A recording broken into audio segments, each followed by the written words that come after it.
And what if that $100,000 value isn't real? What if that's more like 90 or 85? Can you see how this can really crunch the deal? Do your own diligence. Hey everyone, Kevin Amos, Pine Financial Group, where we work together so you succeed. Today we're going to be talking about 3 pitfalls of working with a wholesaler.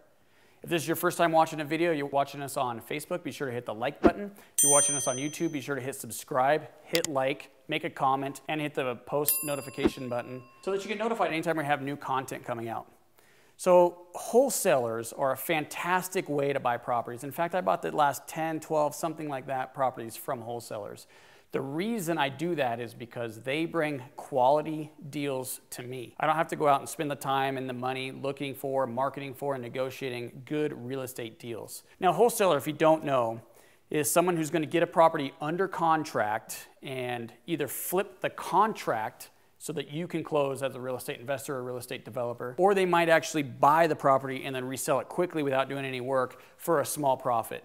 Now, typical wholesale fees that we're seeing here in the Denver, Colorado area, $3,000 to $5,000. Although Travis and I both just did real estate deals where we paid over $100,000 in a wholesale fee. So it's really about getting a quality deal for you as a real estate investor. So what are the pitfalls though? What do we have to look out for? When you're working with a wholesaler, the first thing I would suggest is don't believe their numbers. So rule number 1 is do not believe their numbers. There's 3 numbers in any real estate deal. Okay, you have your purchase price, you have your after repaired value, what you think you're going to be able to sell it for, and you have your repairs. What's it going to cost to get it fixed up so that it will sell?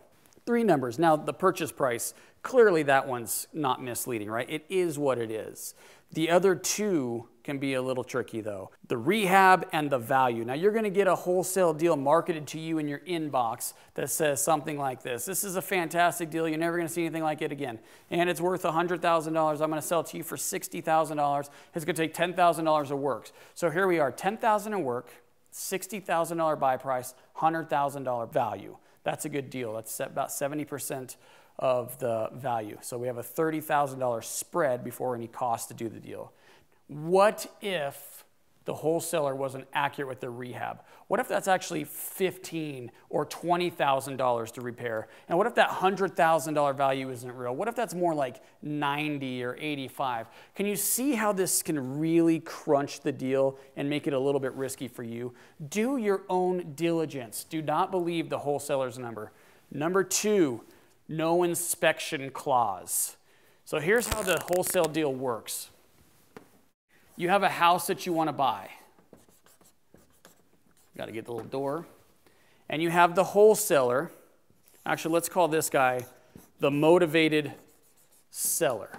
This is the owner of the house. This is the wholesaler, really wants to buy the house. We're going to call him wholesale buyer. For him to buy the house from him or her, they need to have a PSA or a purchase and sale agreement or contract. In this contract has terms to the deal. It could be the price, it could be other terms, and there's this thing down here called earnest money. With the earnest money, there's other clauses, there's other terms to get the earnest money back. So here's what this is. If I'm going to sell you a property, I want to get a deposit from you before I take the property off the market. That's the earnest money. It can be refundable or non-refundable. Okay, if you're dealing with a refundable earnest money, it will only be refundable under these conditions. If you don't hit all of these conditions, that earnest money is non-refundable.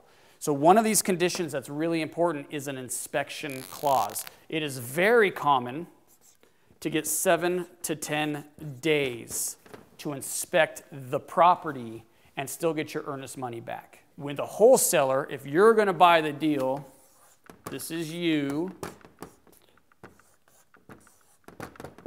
If you're going to buy the deal and you put the house under contract with the wholesaler, this is your contract, you might not get that inspection clause, which means that earnest money is non-refundable. You got to get your inspections done before you put the house under contract. I think that's important, and it's not always disclosed or described that way.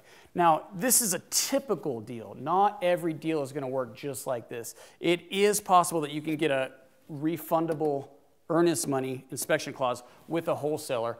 It's just not that common, so be very careful if there's no inspection clause. And the last one is not understanding the contract. There's two ways that a wholesaler can wholesale a deal. There's a contract assignment, and there's them buying and reselling the house. If the wholesaler is going to take title to the house, they're going to buy it and then sell it, we're going to have a PSA, a purchase and sale agreement. If they are not going to actually close on the house, we're going to do an assignment. If I could spell. We're going to do an assignment of the contract. So what we're doing is we're stepping in to his place and we're going to close on this contract. There's several ways to assign a piece of real estate. You could use LLCs, land trusts, or an actual assignment agreement if everything is assignable. That's a whole separate video. I'm not going to get into details on that. What I want you to understand is if he's not closing on the house, it's an assignment. And if you're doing an assignment, you have to understand both the assignment language and the important one, the original PSA. So here's some of the pitfalls in not understanding what you're getting assigned to you. First of all, is it a cash offer? Because if you're going to go out and get a loan to buy this property and he's writing cash offers to his motivated sellers, there's a good chance that deal never closes. So first of all, make sure it's okay to use financing in the PSA. Second, is the earnest money going to be on the HUD? So let's say this earnest money is $1,000. That's pretty common, a $1,000 earnest money. But let's say in the assignment he wants to collect $2,000 from you in earnest money. Chances are super high that this $1,000 in earnest money will be reflected at the closing when you buy from the motivated seller. Hopefully that makes sense. This $1,000 will be credited to you when you buy from the motivated seller. But the problem, what if you gave $2,000 to the wholesaler? What happens to that other $1,000? It's likely not going to show up on the settlement sheet unless you're very careful, you understand the agreement. So be careful that your earnest money is getting credit for when you buy the property. The other one is closing costs. It is not uncommon for Mr. Wholesaler to offer a net offer to motivated seller. The net offer might be $100,000 net, which means, motivated seller, I'm going to pay all of your closing costs. Now, what if you're a buyer here and all of a sudden you have $3,000 to $5,000 in more costs than you were even expecting because it's in the original PSA? This is another reason you got to read it and understand it. And then finally, all the deadlines, the closing deadline, the inspection deadline, all these deadlines that you have to hit, you need to understand what you're getting into, because if you miss a deadline, you can miss out on the deal altogether. If you like the video, again, be sure to subscribe to us on YouTube, like us on Facebook. Kevin Amos, Pine Financial Group. We are hard money lenders. We understand assignments and LLCs and land trusts and double closings, buying it and reselling it. We understand all that, and we want to help you finance your deals. Check us out, www.pinefinancialgroup.com. And again, thanks for watching.